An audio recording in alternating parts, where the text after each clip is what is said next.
Members of the City of Rochester and the Rochester Police Department are remembering a friend today as they mark 1 year since Rochester Police Officer Anthony Mazurkiewicz was shot and killed in the line of duty.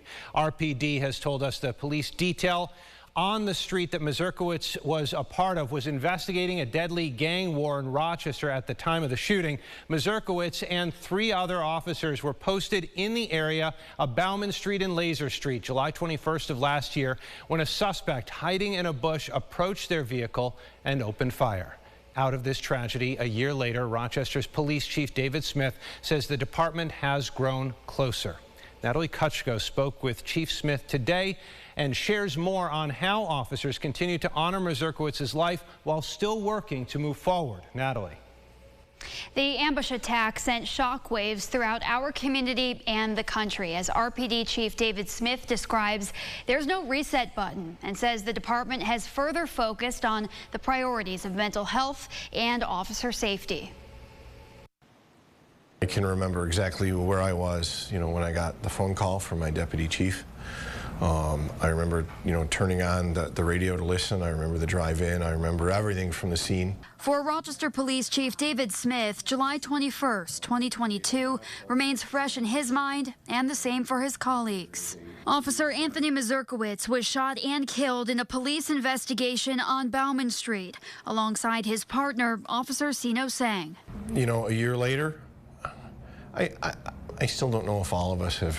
I'm sure not everyone has really processed it. Between when we lost Maz last year and when we lost Daryl, a lot of other things changed, in our society in those intervening years. Similarly to the death of Officer Daryl Pearson in 2014, Chief Smith says the department has had to adjust and adapt. Following the death of Mazurkiewicz last year, the department temporarily switched to 2 officer patrol cars, not only for safety, he says, but also support. I think it's, again, just brought everyone in the department a little bit closer.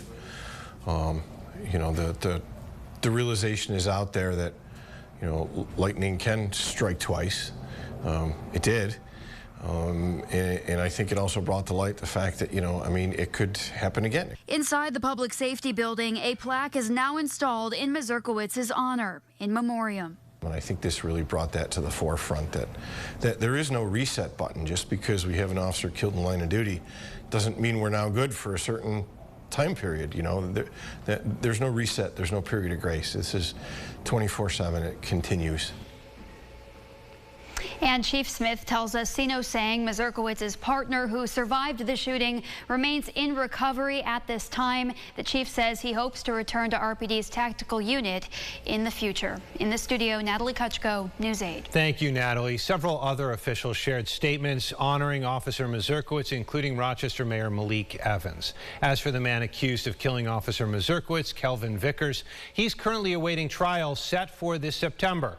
Vickers was indicted twice in relation to the death of Officer Mazurkiewicz. He's charged with murder, aggravated murder, and more. He's also accused of several crimes in the area, including the murder of 2 young people in Rochester just days before the death of Mazurkiewicz. And as for the investigation into the alleged marijuana ring that Officer Mazurkiewicz was a part of, the investigation last October, 18 people were arrested, 10 of whom were charged federally. We have a full breakdown of the timeline of events, people charged, and the numerous tributes that have been made in Anthony Mazurkiewicz's honor on our website, rochesterfirst.com. That's right on our front page.